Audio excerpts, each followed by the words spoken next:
Metre या साइमेन पर metre. बहुत भारी कर देगा तब यहां तक क्वेश्चन पहुंचेगा।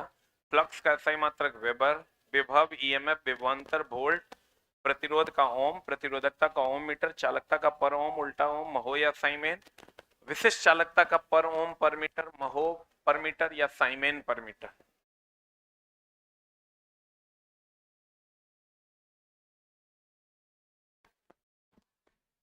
हम जो तुमको पढ़ा के भेजेंगे 10 मिनट डेली रिवीजन करना, वही सेट खाली, ठीक ना। जितना हम तो पढ़ा के यहाँ से लिखा के भेजेंगे 10 मिनट तो रिवीजन कर ही सकता है, बाकी टाइम में क्वेश्चन लगाओ, जो करना है से करो, लेकिन 10 मिनट उसको कर। हम तुम्हारा कोचिंग में जो टाइम ले रहे हैं 3.5 घंटा, ये आधा घंटा जाने आने में 3.5 घंटा, 1 घंटा तुम्हारा टाइम ले रहे हैं टेस्ट में। कितना हुआ 4.5, आधा घंटा और मान लो जाने आने में 5 घंटा, बाकी का 10 घंटा, 8 घंटा कम से कम, 12-13 घंटा तो अभी पढ़ना पड़ेगा। 8 घंटा जितना ज्यादा पढ़ पाते उतना पढ़ो, 10 मिनट कोशिश करना उसी में से निकाल के जो सीट है उसको क्या करने का, रिवीजन करने का। अगला इसका आंसर, पिछले क्वेश्चन का आंसर क्या होगा, क्या होगा, वोल्ट ना। देखो देखो ये फिक्स क्वेश्चन है, एस समानुपाती टी स्क्वायर जब त्वरण का मान क्या रहेगा नियत, भी समानुपाती टी जब त्वरण का मान क्या रहेगा नियत, क्या रहेगा नियत। और दोस्त मेरे इधर आ जा, कहते हैं यू ऊर्ध्वाधर ऊपर फेंका जाता है, ऊपर उठने पर अधिकतम ऊंचाई पर एच का मान क्या होगा। ये देखो यू के वेग से ऊपर की ओर फेंक रहा है, अंतिम वेग कितना हो जाएगा 0, ऊंचाई क्या है एस का मान क्या है एच, तो यहां से अगर निकालोगे तो एस बराबर, अरे बोलो रे, एस बराबर ई स्क्वायर बराबर यू स्क्वायर, ऊपर जा रहा है -2GH, अभी का मान कितना 0, यू स्क्वायर -2GH, यहां से अगर निकालते हैं H बराबर देखो तो हो जाएगा यू स्क्वायर बाई 2G, या तो ये पूछेगा या तो ये पूछेगा या तो ये पूछेगा, रुक जा, ई कहां से आया, S बराबर UT plus half T square होता है, S समानुपाती टी स्क्वायर, V बराबर U प्लस AT होता है, V समानुपाती T, और यहां से आ गया H बराबर यू स्क्वायर बाई 2G।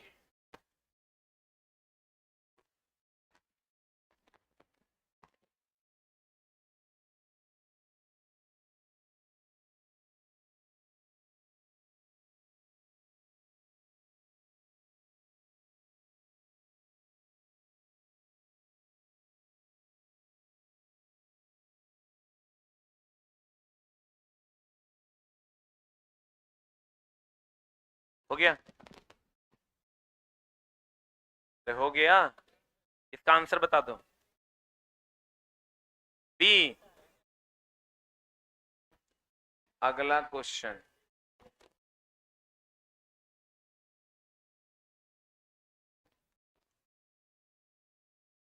तरीके, कौन सा ग्राफ एक समान गति का सही निरूपण करता है। दूरी विस्थापन ग्राफ है, आपको पता होगा, ये दूरी और समय ग्राफ है ना, दूरी समय ग्राफ में ये एक समान गति है, ये क्या है, अगर यही विस्थापन वेग समय ग्राफ रहता तो ये एक समान त्वरण होता। आपको कितना बार बताएं, ये बढ़ता त्वरण गति की घटता गति, बढ़ता गति, ये ऐसा रहेगा तो घटता गति, बोलो हाँ। अगर ऐसा रहेगा ये विराम क्या दर्शाता है, ये ऐसा रहेगा असंभव। सेम मामला हो जाता है जब वेग समय ग्राफ होगा, खाली जहां जहां गति है वहां वहां क्या हो जाएगा त्वरण, जहां जहां गति है वहां क्या हो जाएगा त्वरण।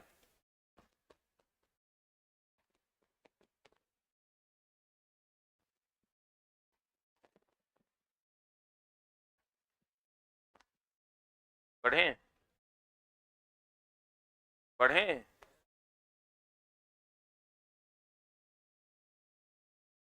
बढ़े हो। अगला, निम्नलिखित में से देखो, लीवर की दुनिया में अगर चलोगे, प्रोजेक्टाइल मोशन से अधिकतर सवाल पूछता है 45 डिग्री के कोण पर जाएगा तो महत्तम दूरी जाएगा। वो प्रक्षेपी का पथ कैसा होता है परवलयकार, भाला फेंकने पर भाला की गति परवलयकार, छक्का मारने पर बॉल की गति परवलयकार, मिसाइल फेंकने पर बॉल की गति परवलयकार। देखो ई याद रखना, FLE सबको याद होगा। F बीच में रहेगा, प्रथम श्रेणी का उत्तोलक। L बीच में रहेगा, द्वितीयक श्रेणी का उत्तोलक। E बीच में रहेगा, तृतीयक श्रेणी का उत्तोलक। लीवर का जो सिद्धांत है वो बलाघूर्ण का सिद्धांत है। किसका सिद्धांत है? बलाघूर्ण नहीं रहेगा तब आर्किमिडीज की बात करेंगे। इसका सिद्धांत कहता है, इसका सिद्धांत कहता है कि भार गुना भार भुजा बराबर आयास गुना कौन भुजा? आयास भुजा। इसका यांत्रिक लाभ बराबर फॉर्मूला होता है, यांत्रिक लाभ बराबर फॉर्मूला क्या होता है? आयास भुजा बटे भार भुजा या भार बटे आयास। बोलो हाँ। अब देखो, प्रथम श्रेणी के उत्तोलक का जो मैकेनिकल प्रॉफिट होता है, मैकेनिकल प्रॉफिट वो एक से बड़ा, एक से बड़ा, एक से छोटा, एक के बराबर। द्वितीय श्रेणी का जो मैकेनिकल प्रॉफिट होता है वो एक से, यांत्रिक लाभ एक से बड़ा। तृतीय श्रेणी का मैकेनिकल प्रॉफिट जो होता है वो एक से क्या होता है? छोटा। किसी भी उत्तोलक की दक्षता 100% से कम। ये जब भी होगा 100% से कम।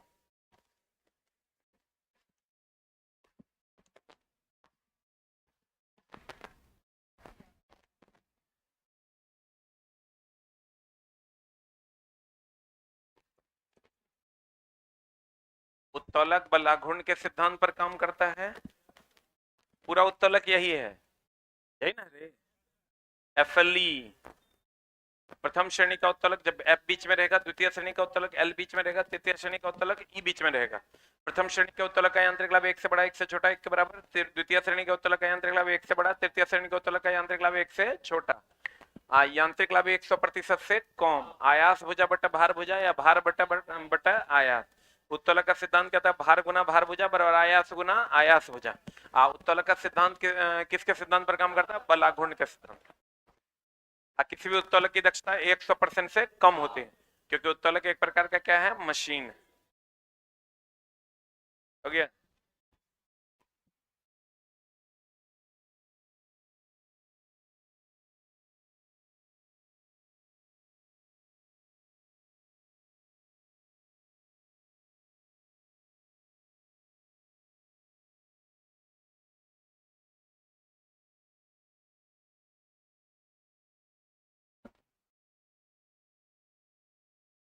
हो गया? अरे हुआ? बोले कॉपी निकाल लो, मतलब कॉपी निकाल लो। मजाक लग रहा है तेरा? हो गया?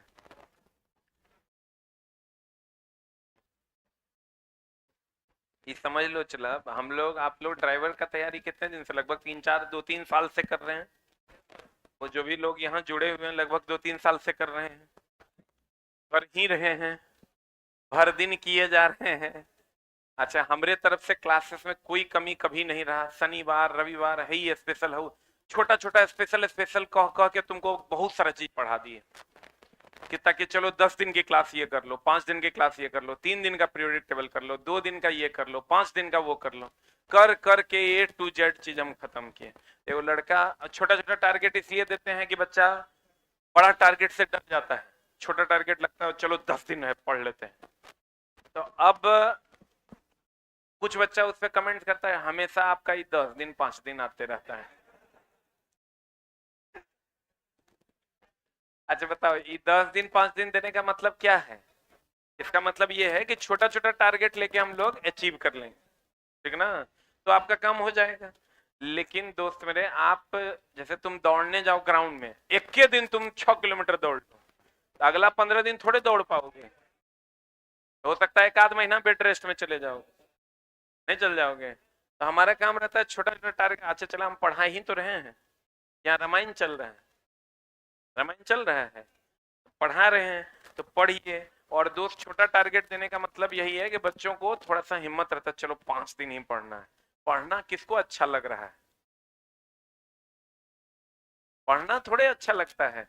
लोग तो इस जीवन से तुरंत निकलना चाह रहे हैं, किसी तरह साला कुछ हो जाए कि ब्याह शादी हो, हम अपना उधर के होते। लेकिन जब उधर आप जाइएगा ना, तब आपको याद आएगा कि साला यही वाला जीवन ठीक। वहां कम से कम हंस पाते थे, वहां तो हंस भी नहीं पाओगे। अब बताओ आंसर। श्रेणी एक का लीवर वो होगा जिसमें एफ बीच में होगा। कौन बीच में होगा? एफ बीच में रहेगा। तो खट से देखिए, ई जैसे ये लीवर है, इसमें एफ बीच में है। सरोता है, तो सरोता में जहां वस्तु होता है, लोड पॉइंट होता है, एल बीच में, एफ एल ई, ये एफ है प्रथम श्रेणी का, एल बीच में है द्वितीय श्रेणी का। चिमटा में कौन बीच में है? एफॉर्ड बीच में है। कौन श्रेणी का? एफॉर्ड बीच में है। कौन श्रेणी? तृतीय श्रेणी। आंसर बता क्या हो जाएगा? प्लायन। आपको कुछ भी कह देगा, खाली खोजिएगा बीच में कौन है। एफ बीच में रहेगा प्रथम श्रेणी, एल बीच में रहेगा द्वितीय श्रेणी, ई बीच में रहेगा तृतीय श्रेणी। और उत्तोलन की दक्षता 100% से कम। यांत्रिक लाभ के लिए बताओ, अभी तुरंत बताए थे फॉर्मूला। आयास बटा भार की भार बटा आयास? भार बटा आयास। और भुजा के टर्म में जाओगे, आयास भुजा बटा भार भुजा। सही है। रॉकेट भाई सब समझो चला, फिक्स क्वेश्चन है। अब खाली ई ने देखना कि ई जो सर पढ़ाए 10 दिन ओकरा से लड़ा कि नहीं लड़ा। ओकरा से लड़ा मतलब इसके जा ठीक पढ़ाता है, नहीं लड़ा मतलब सब खत्म। 5 साल से बेकार है ना पढ़ा रहे हैं, 19 के बाद अभी तक पढ़ा रहे हैं अगले एलपी के लिए, वो सब खत्म। अभी चला हम तुमको सिर्फ रिवीजन करवा रहे हैं, ठीक है, और कोशिश कर रहे हैं कि तुम्हारा कंप्लीट ओवरऑल कर दें। रॉकेट का देखो, न्यूटन का नियम से जो क्वेश्चन पूछता है उसमें सबसे इंपॉर्टेंट है संवेग संरक्षण का सिद्धांत। संवेग संरक्षण के सिद्धांत पर रॉकेट भी है, रॉकेट भी है, बंदूक भी है, नाव भी है। कौन है? नाव है, महाभी भी है, सबको पूछा जाता है। ऊर्जा संरक्षण का सिद्धांत सबको पता होगा। द्रव्यमान संरक्षण का सिद्धांत कौन दिया था? लेबोजियर दिया था। डाल्टन का भी योगदान था। रॉकेट की अगर हम बात करें, रॉकेट में क्रायोजेनिक इंजन लगा होता है। कौन इंजन लगा होता है? रॉकेट में क्रायोजेनिक इंजन लगा होता है। रॉकेट में कौन इंजन लगा होता है? क्रायोजेनिक इंजन लगा होता है। ये वो पूछता है थर्मोकपल,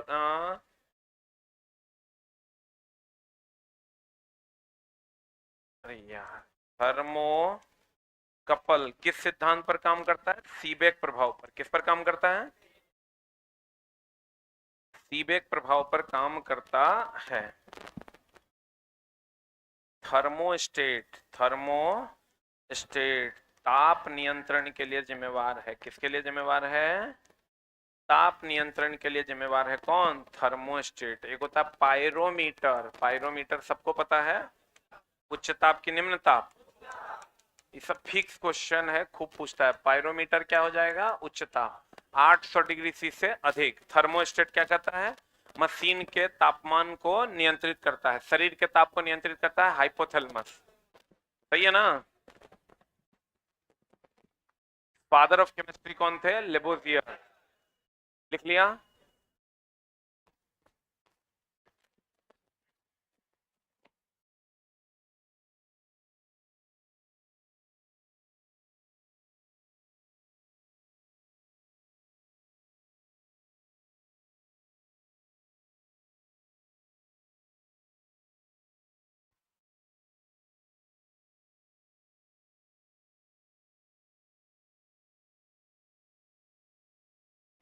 हो गया?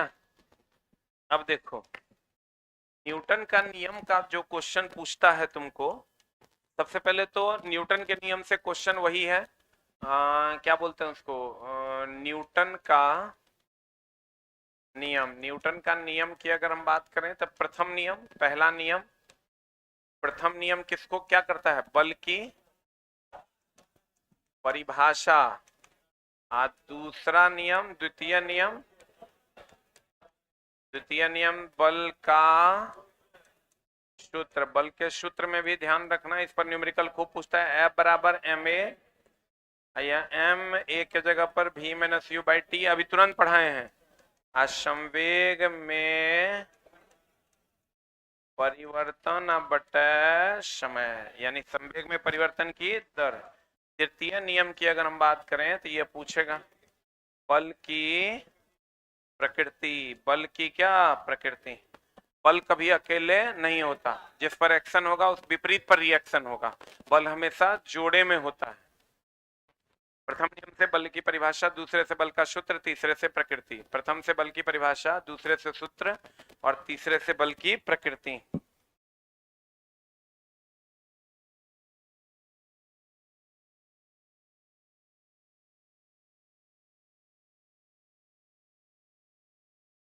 हो गया? जो सबसे इंपॉर्टेंट इसका क्वेश्चन पूछता है दोस्त मेरे, वही कि गाड़ी अगर रुक जाएगी तो किधर झुकेगा? आगे। चलने लगेगी तो पीछे। ये किसका नियम है? पहला नियम। अरे गाड़ी चल रहा है, ब्रेक मारते तो आगे, रुकेगा तो आगे, और चलने लगेगा तो पीछे। एगो क्वेश्चन पूछता है वही, नाव से कूदने पर नाव पीछे हटता है, तीसरा नियम। क्या नियम? तीसरा। आज जड़त्व का संबंध किस केवे नियम से? पहले नियम से। पहले नियम से है। बोलो। गति का दूसरा नियम दर्शाता है, बता क्या दर्शाता है? गति का दूसरा नियम क्या क्या दर्शाता है? आरोपित बल संवेग में परिवर्तन की दर का समानुपाती होगा। क्या है आंसर? A D. किसी वस्तु की गति परिवर्तन की दर शुद्ध बल की दिशा में वस्तु पर लागू शुद्ध बल के अनुपातिक होगा। किसी वस्तु की गति में परिवर्तन की दर, तो गति की मात्रा ही ना संवेग बताता है। तो गति में परिवर्तन की दर मतलब संवेग में परिवर्तन की दर, क्योंकि संवेग गति की मात्रा को बताता है। संवेग देखो, सदिश सदिश का जो क्वेश्चन पूछेगा दो या तीन को पूछता है। एक संवेग आवेग सदिश राशि है, दाब क्या है? अदिश राशि। यही तीन को अधिकतर पूछा जाता है। आपने घर में मक्खन से क्रीम घी बनाते हुए देखा होगा। अवशेषों को अलग करने के लिए किसका उपयोग करते हैं? आंसर बता। डी। 2 और 4, 2 और 3, निस्पंदन और निस्तारण। निस्पंदन में ठोस अशुद्धियों को निकालना होता है, इसमें छानना होता है। Ethyl ethanoate, ethyl ethanoate CH3CO, C2H5 के, इनमें से दो ऑक्सीजन परमाणुओं के इलेक्ट्रॉन की संख्या समान है, यानी एगो होगा 8-16, एगो है 8-18। तो दोनों में इलेक्ट्रॉन समान है कि अलग अलग? परंतु न्यूट्रॉन भिन्न भिन्न है। तो यह गुण किसमें होता है? समस्थानिक में। चला और कुछ पूछे ना पूछे, समस्थानिक से क्वेश्चन बहुत महत्वपूर्ण है, पूछेगा। समस्थानिक में देखो, ये हमेशा ध्यान रखना, ओहो में रहता है 20 क्वेश्चन। ओहो समझता है? बनाना था, मारना था ए, या मार लिए बी। इसमें 20 क्वेश्चन रहता है बच्चा का, क्योंकि लास्ट टाइम में जब जाता है ना तो उसको लगता है ये भी सही है, ये भी सही है। उसका रीजन है क्लियर कॉन्सेप्ट का मेमोराइज ना होना। ठीक है? जैसे तुमको भौतिक गुण समान होगा कि रासायनिक गुण समान होगा, उस अगर क्लियर नहीं है तो नहीं मार पाओगे। तो तुम ए बी मार दोगे, जबकि आंसर होगा ए और सी। कहते हैं दोस्त मेरे कि समस्थानिक के बारे में अगर क्वेश्चन पूछे तो जैसे कार्बन 6-12 और कार्बन 6-14, ये दोनों एक दूसरे के क्या है? समस्थानिक। 12 का उपयोग होता है किसी का द्रव्यमान निकालने के लिए, 14 का जीवाश्म की उम्र का पता लगाने के लिए। हाइड्रोजन के 3 समस्थानिक, प्रोटियम, ड्यूटेरियम और ट्राइटियम। प्रोटियम को नवजात हाइड्रोजन कहते हैं, ड्यूटेरियम को भारी जल या गुरु जल बनाने के लिए, ट्राइटियम रेडियो सक्रिय समस्थानिक है। इसमें गौर से देखिएगा तो ये प्रोटॉन की संख्या बराबर इलेक्ट्रॉन की संख्या समान है। न्यूट्रॉन 12 में 6 गया 6, 14 में 6 गया 8। इसमें प्रोटॉन समान होता है, इलेक्ट्रॉन समान हो भी सकता है और नहीं भी। और न्यूट्रॉन क्या होता है? अलग अलग। तो कहेंगे समानता प्रोटॉन या परमाणु संख्या, प्रोटॉन या परमाणु संख्या। परमाणु संख्या को किससे नोट करते हैं? जेड से। इसमें प्रोटॉन या परमाणु संख्या समान होता है। प्रोटॉन या परमाणु संख्या क्या होता है? समान होता है। और न्यूट्रॉन क्या होता है? अलग अलग। प्रोटॉन या परमाणु संख्या समान, न्यूट्रॉन क्या होता है? अलग अलग। अब बताओ भौतिक गुण इसका क्या होता है? भौतिक गुण क्या होता है? भौतिक गुण द्रव्यमान पर निर्भर करता है। द्रव्यमान इसका अलग अलग है, वो 12 है, वो 14। तो भौतिक गुण क्या होगा, अलग। और रासायनिक गुण किस पर निर्भर करता है? अभी जितना रिवीजन कर सको चला उतना ज्यादा बेहतर है। नई चीजों को अब पढ़ने का समय नहीं है। रासायनिक गुण की अगर हम बात करें तो रासायनिक गुण किस पर निर्भर करता है? रासायनिक गुण तत्व पर निर्भर करता है, और तत्व दोनों में समान है, इसलिए रासायनिक गुण भी क्या होगा, समान होगा। एकदम याद रखना, रासायनिक गुण किस पर निर्भर करता है? तत्व पर। तत्व समान तो रासायनिक गुण क्या होगा, समान। सिर्फ रिवीजन करो, एक भी नया चीज पढ़ने की जरूरत नहीं है। अब समय समाप्त।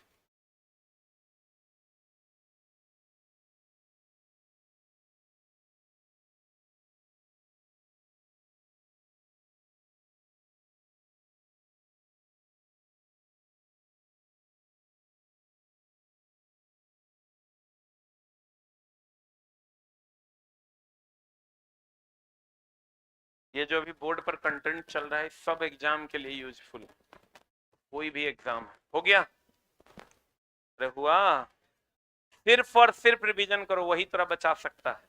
अब तुम्हारा ये कोई चैप्टर तोरा नया नहीं पढ़ना, पढ़ ले कि गल ले, ठीक है ना। जे पढ़ा है, जे बनाया है, 5 बार बना लो। अब तुम्हारे पास समय नहीं है, एक भी लाइन नया नहीं पढ़ना है, सिर्फ चीजों को क्लियर करना। भौतिक गुण किस पर निर्भर करता है? द्रव्यमान पर। एक बात बताओ, संभारिक अगर हो, आर्गन 1840 और कैल्शियम 2040, बताते एकरा में भौतिक गुण क्या होगा? भौतिक गुण द्रव्यमान पर निर्भर करता है। तब ये संभारिक है कि समस्थानिक है? ये क्या है, संभारिक है। तो संभारिक है दोस्त मेरे, तो इसका भौतिक गुण क्या होगा, समान है। इसका रासायनिक गुण क्या होगा, इसका रासायनिक गुण क्या होगा, रासायनिक गुण क्या होगा, अलग। भौतिक गुण क्या होगा, समान। रासायनिक गुण क्या होगा, अलग। भौतिक गुण क्या होगा इसका, समान। रासायनिक गुण क्या होगा, अलग। रासायनिक गुण क्यों अलग होगा? क्योंकि रासायनिक गुण तत्व पर निर्भर करता है, और तत्व अलग अलग है, तो रासायनिक गुण क्या होगा, अलग अलग।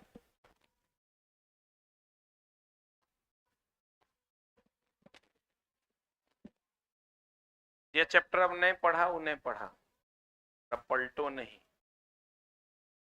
पढ़े।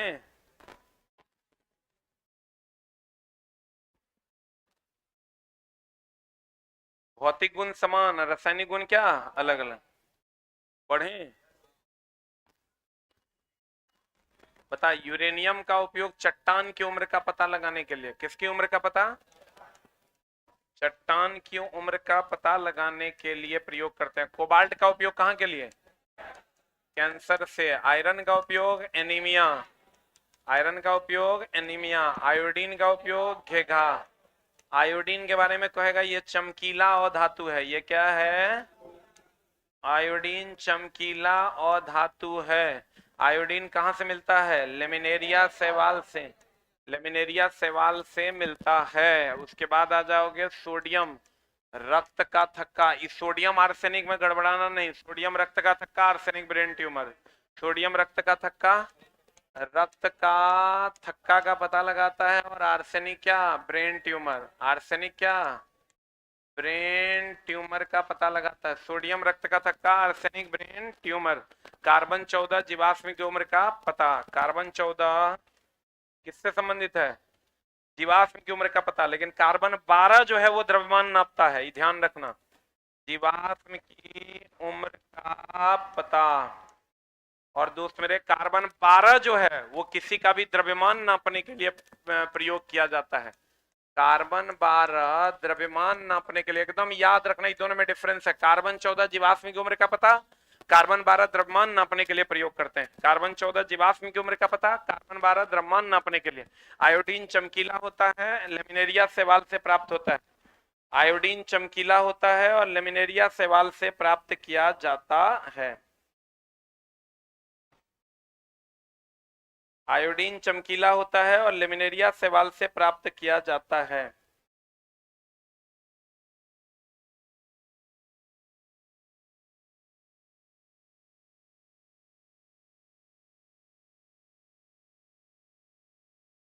हो गया।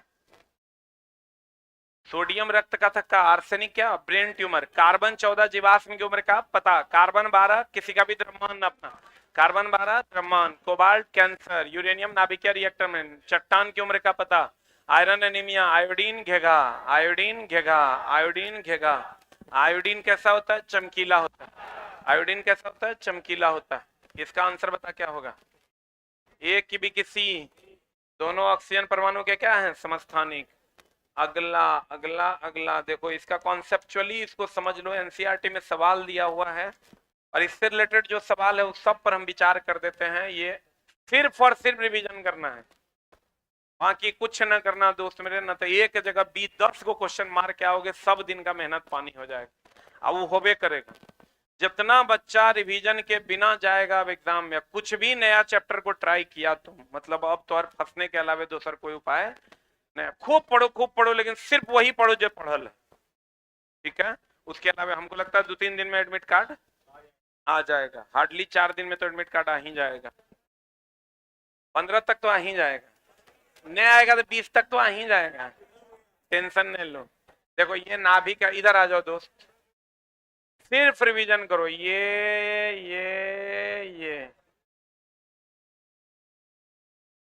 है ना, बढ़िया से देखो। ये पहली कक्षा है, कैवी कक्षा है?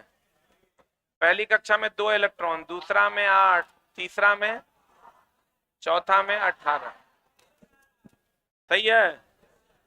अब देखो इधर से इधर जाने पर ऊर्जा, ये के कक्षा है, एल एम के, एल एम एन कक्षा, इधर से इधर जाने पर ऊर्जा बढ़ता है। अगर निश्चित कक्षा में चक्कर लगाएगा ना त्याग ना ग्रहण, इधर ऊपर वाली कक्षा में जाएगा ग्रहण करेगा, नीचे वाली कक्षा में आएगा त्याग करेगा।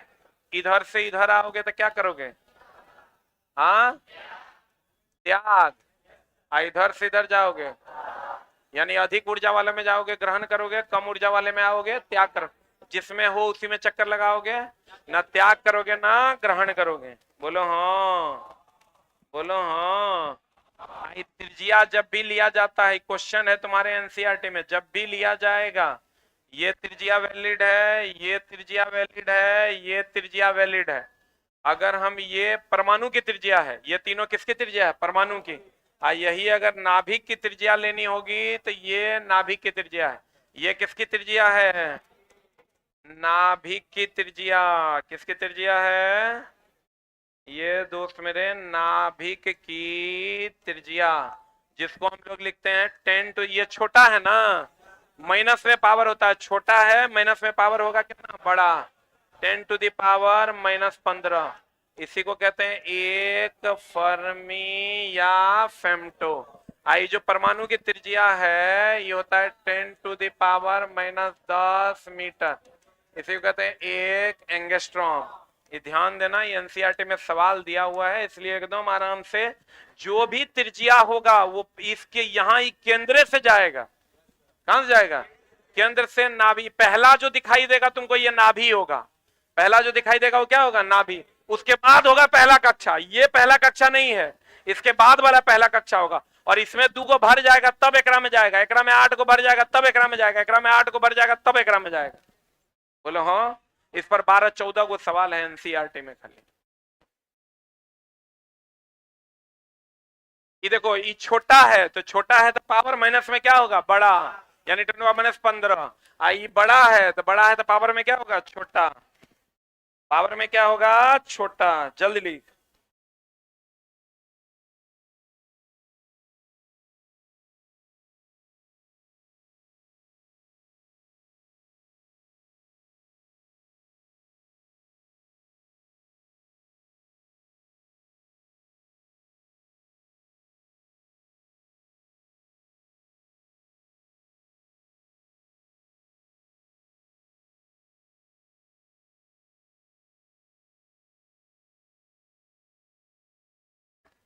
हो गया?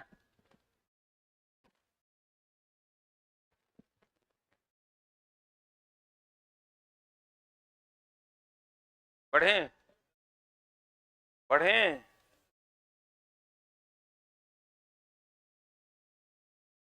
अब बता, कहता है तुम्हारा क्वेश्चन कहता है चित्र में कौन सा परमाणु बोर मॉडल का सही क्रम है? पहला वाला में 2 गो होना चाहिए। एकरा में 1 2 3 4 है, एकरा में 2 गो है, एकरा में 2 गो है। एकर दूसरा चेक करो, दूसरा 8 गो से 8 या 8 से कम होना चाहिए। 1 2 3 4 5 ये सही है, ये तो गलत है ना, ये गलत है, ये देखो सही है, गलत है। 1 और 3 इज द राइट आंसर। अच्छा गलत चुनना है, 2 और 4 इज द राइट आंसर। गलत चुनना है 2 और 4। एक तत्व के नाभिक में 15 प्रोटॉन और 22 न्यूट्रॉन है। एक कोई तत्व है जिसमें 15 प्रोटॉन है, न्यूट्रॉन मान लो ये एकदम ही घुमा फिरा के देता है, एक बढ़िया से देख लो, इससे बाहर क्वेश्चन नहीं जाएगा। ये अगर मान लो कोई तत्व है सोडियम 11 23, यहाँ जो होगा वही परमाणु संख्या होगा, वही प्रोटॉन होगा, इलेक्ट्रॉन भी होगा। खाली इलेक्ट्रॉन में ध्यान रखना, यहाँ जाएगा प्लस तो उतना माइनस कर देंगे, जितना माइनस उतना प्लस कर देंगे। और जो यहाँ होगा वो परमाणु भार होगा। और न्यूट्रॉन कभी कभी देखो इसका नोटेशन से क्वेश्चन आता है, एन बराबर फॉर्मूला हो जाता है ए माइनस जेड, न्यूट्रॉन बराबर ए माइनस जेड। कभी कभी इसका एन बराबर हो जाता है ए माइनस पी। ई पर कोई क्वेश्चन नहीं मिलेगा तुमको। यहां से अगर ए क्या है परमाणु भार, जेड क्या है परमाणु संख्या, बड़ा छोटा छोटा मिस्टेक होगा तुम्हारा। कहां मिस्टेक होगा, ए और जेड में तुम मिस कर जाएगा। ए एटॉमिक नंबर नहीं है, ए एटॉमिक वेट है, ए एटॉमिक वेट है, ए एटॉमिक वेट है। और जेड परमाणु संख्या है। जेड क्या है परमाणु संख्या है। जेड क्या है परमाणु संख्या। जेड क्या है, जेड क्या है परमाणु संख्या। जेड क्या है परमाणु संख्या। जेड क्या है परमाणु संख्या। जेड क्या है इसी में डाउट खा जाओगे तुम, अब मार दोगे गड़बड़ा जाओगे।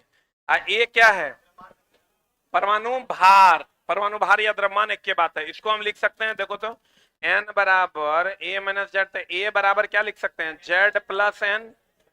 ए बराबर यहीं से लिखेंगे, जेड के जगह पर क्या लिखेंगे पी। बोलो रे पी प्लस एन लिख सकते हैं, बोलवे नहीं करेगा। ये सेम फॉर्मूला यहां से भी आ जाएगा, ए एन बराबर ए माइनस पी, इसको इधर लाओगे तो ए प्लस पी हो जाएगा। ये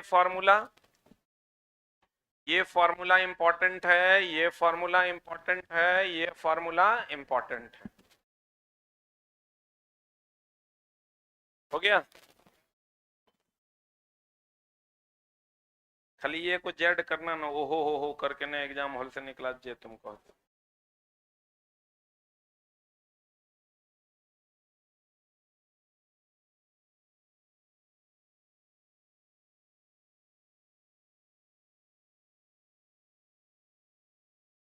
हो गया, अरे हुआ। अगला ये बना दोगे।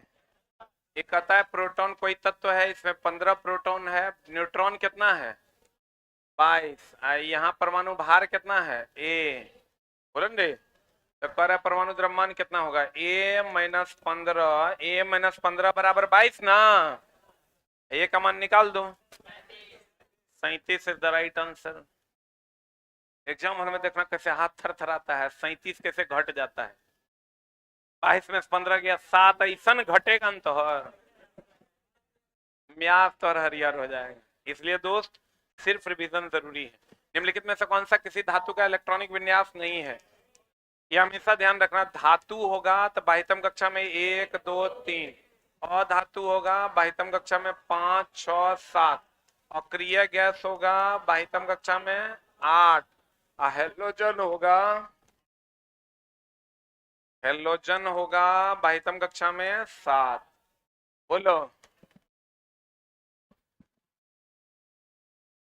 हेलोजन भी एक प्रकार का क्या है अधातु है।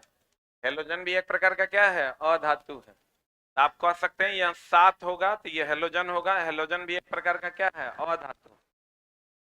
एक होगा अगर बाह्यतम कक्षा में 1 होगा तो अधिक विद्युत धनात्मक, अधिक विद्युत धनात्मक।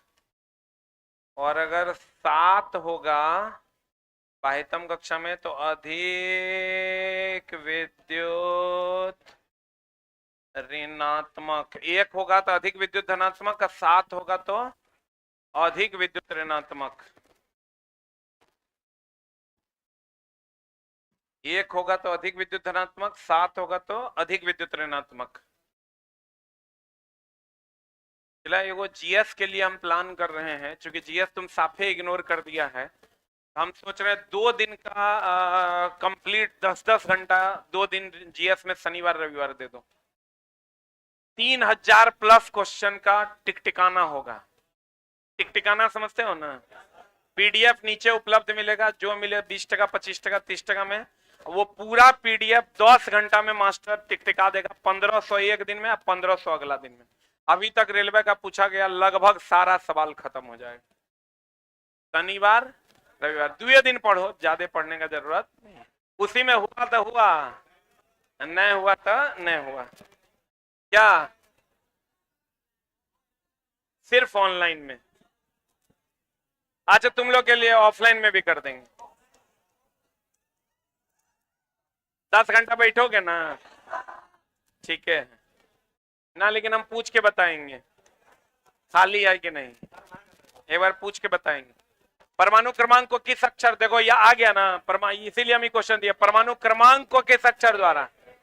ए फॉर एटॉमिक वेट होता है, जेड परमाणु संख्या है। A for atomic weight, Z क्या है? परमाणु संख्या। A for atomic weight, Z क्या है? परमाणु संख्या। A for atomic weight, Z क्या है? परमाणु संख्या। तो आंसर हो जाएगा जेड। अगला, प्राय धनावेशित तत्व की संयोजकता होती है 1 2 3 ना, जो संयोजी इलेक्ट्रॉन वही ना संयोजकता। अब बताओ तो ऋण आवेशित का कितना होगा? है भक्त चोट्टा, ऋण आवेशित की संयोजकता, संयोजकता होता है संयोजी इलेक्ट्रॉन 5 6 7, 8 में से घटाएंगे ना तो संयोजकता 8 में से 5 गया 3, 8 में से 6 गया 2, 8 में से 7 गया 1। संयोजी इलेक्ट्रॉन हो जाएगा 1 2 3 4 धातु का, अधातु का 5 6 7। लेकिन संयोजकता तो धातु का 1 2 3 रहेगा, लेकिन अधातु का 8 में से घट न जाएगा। 8 में से 5 गया 3, 8 में से 6 गया 2, 8 में से 7 गया 1। पता नहीं बुझाया कि नहीं बुझाया? अगर बाह्यतम कक्षा में 1 2 3 इलेक्ट्रॉन हो तो संयोजी इलेक्ट्रॉन ही संयोजकता होगा। अगर बाह्यतम कक्षा में 1 2 5 6 7 इलेक्ट्रॉन हो, 8 इलेक्ट्रॉन हो तो 8 में से घटा देंगे। अक्रिय गैस की संयोजी इलेक्ट्रॉन की संख्या 8, क्योंकि बाह्यतम कक्षा में कितने इलेक्ट्रॉन? 8। अक्रिय गैस की संयोजकता 0। सिर्फ रिवीजन करना है, कुछ भी नया पढ़ने की जरूरत नहीं। बता अगला अगला अगला। निम्नलिखित में से कौन सा उष्माक्षेपी है? बिना बुझे चूने के साथ जल की अभिक्रिया। एकदम है, ये भी है, ये दोनों नहीं है। ये दोनों क्या है? उष्मा शोषी है। इतने तो बताएं हम तरह। संयोजन अभिक्रिया क्षेपी की शोषी। अरे छोटा, संयोजन मतलब जुटेगा, जुटेगा मतलब बिया होगा, बिया होगा मतलब कुछ निकलेगा। वियोजन, वियोजन का मतलब बोले तो शोषी, वियोजन का मतलब शोषी। वियोजन का मतलब टूटेगा, मतलब चीनी गर्म होगा, गर्म होगा मतलब उष्मा ग्रहण करेगा।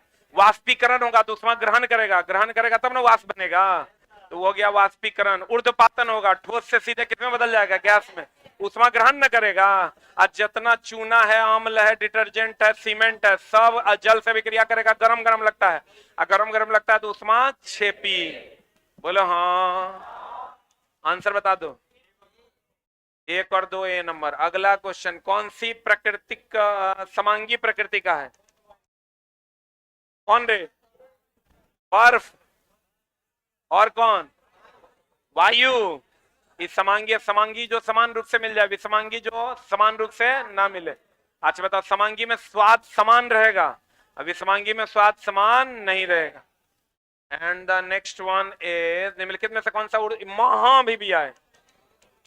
सिर्फ रिवीजन करना है। ऊर्ध्वपातन बोले तीनों को पूछवे करता है। एगो गैस से द्रव में बदलेगा, क्या कहलाता है? संघनन। क्या कहलाता है? ठोस से गैस में बदलेगा, क्या कहलाता है? ऊर्ध्वपातन। और ऊर्ध्वपातन में कौन कौन है? गंधक, बोलो रे, कपूर, एंथ्रासीन, और बताओ नेप्थलीन, और बोलो रे, नौशादर। गैस से ठोस में बदलेगा, ये तीनों को पूछता है डिपोजिशन। क्या पूछता है? गैस से ठोस में बदलेगा, क्या होगा? डिपोजिशन। बताओ, ठोस से द्रव में बदलेगा और द्रव से गैस में बदलेगा, तो उष्मा देंगे कि लेंगे? अरे चुट्टा, उष्मा देंगे कि लेंगे? देंगे देंगे कि लेंगे लेंगे? ठोस से द्रव, द्रव से गैस, तो गैस तब ना जब एक गर्म करोगे, तो गर्म करोगे तो ये क्या हो जाएगा? उष्मा शोषी अभिक्रिया। एगो चीज हमेशा ध्यान रखना, अगर ताप अवस्था बदलता है तो ताप क्या रहता है? नियत। आप बर्फ की भाप की गुप्त उष्मा अधिक होती है, इसलिए भाप से अधिक गर्मी लगता है। इसका उल्टा हो जाएगा तो क्या होगा? इसका उल्टा हो जाएगा, उल्टा हो जाएगा मतलब गैस से द्रव, द्रव से ठोस, तो उष्मा निकाल के ठंडा न करना होगा, तो उष्मा क्या? छिपी।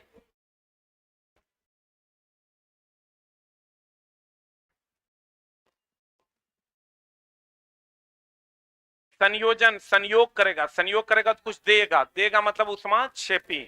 वियोजन मतलब टूटेगा, जैसे चीनी को टूटना है तो गर्म करना होगा, गर्म करेगा मतलब उष्मा ग्रहण करेगा, उष्मा ग्रहण करेगा मतलब उष्मा शोषी। बोलो हाँ। कर दें शनिवार रविवार? पक्का? 3 वो मास्टर तैयार किए हैं। देख लेते हैं, सिर्फ उनको बोले हम टिकटिकाइए अपना धुन, बच्चों पढ़ेगा, आप भी पढ़िए, ठीक ना? अनाधुन टिक टिक टिक टिक टिक टिक टिक टिक, 1 घंटा में 100, 150, 125, वो स्पीड रहेगा, ठीक ना? कर लेगा ना? जितना अभी तक का रेलवे का पूछा गया क्वेश्चन है उसको एक बार रिवाइज करा। फसलो तो फसलो, नहीं तो गेल लो तो गेल लो। समान वृत्तीय गति के लिए भौतिक राशियां स्थिर रहती है, चाल भी और गति जुड़ जावे। एगो चीज ध्यान रखना, वृत्तीय गति में वेग की दिशा स्पर्श रेखा की दिशा में होती है, जबकि त्वरण और बल की दिशा किधर की ओर होती है? केंद्र की ओर। ये पता है ना? आज जब भी चक्का उठेगा, कौन चक्का पहले उठेगा?